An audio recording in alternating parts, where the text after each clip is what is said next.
कानपुर में पितृपक्ष में पूर्वजों की आत्मा की शांति और उन्हें श्री नारायण के चरण कमलों में स्थान दिलाने के लिए श्री राम सेवा समिति एवं कानपुर प्रेस क्लब के तत्वाधान में हरवंश मोहाल के मालवीय पार्क में श्रीमद् भागवत महापुराण का आयोजन किया गया।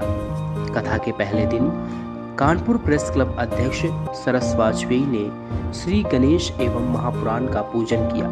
कथा व्यास पंडित दीपक कृष्ण महाराज ने श्रीमद् भागवत कथा का महत्व बताया। कहा कि श्रीमद् भागवत कथा हमारा भूत, भविष्य एवं वर्तमान तीनों का सुधार करती है, जिसका कल्याण गया श्राद्ध से भी नहीं हो सका। उस धुंधकारी का कल्याण श्रीमद् भागवत कथा के श्रवण से 7 दिनों में ही हो गया। एक श्लोक का वर्णन करते हुए महाराज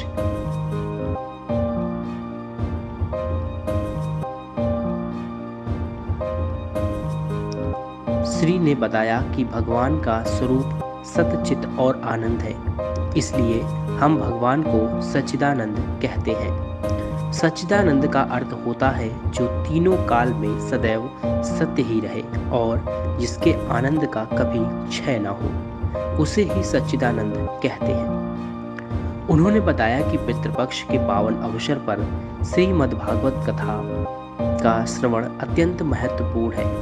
यदि किसी के घर में पितृदोष हो तो उसके निवारण का सबसे उत्तम तरीका है कि पितृपक्ष में संपूर्ण परिवार विधि पूर्वक पितरों का श्राद्ध करे और श्रीमद् भागवत का साप्ताहिक अनुष्ठान कराए, तो उसके जीवन में पितृदोष समाप्त हो जाता है और पितृ प्रसन्न होकर आशीर्वाद देते हैं। इस कथा के द्वारा ही भक्ति महारानी का दुख भी दूर हुआ था। जब कलियुग के प्रभाव से भक्ति के दोनों पुत्र ज्ञान और वैराग्य जर्जर हो गए थे, तब नारद जी ने के द्वारा उनके कल्याण के लिए हरिद्वार में सनकादि महात्माओं के श्रीमुख से श्रीमद् भागवत कथा का श्रवण किया गया, जिससे भक्ति महारानी का दुख दूर हुआ और उनके दोनों पुत्र भी अपने पूर्ण स्वरूप में आ गए।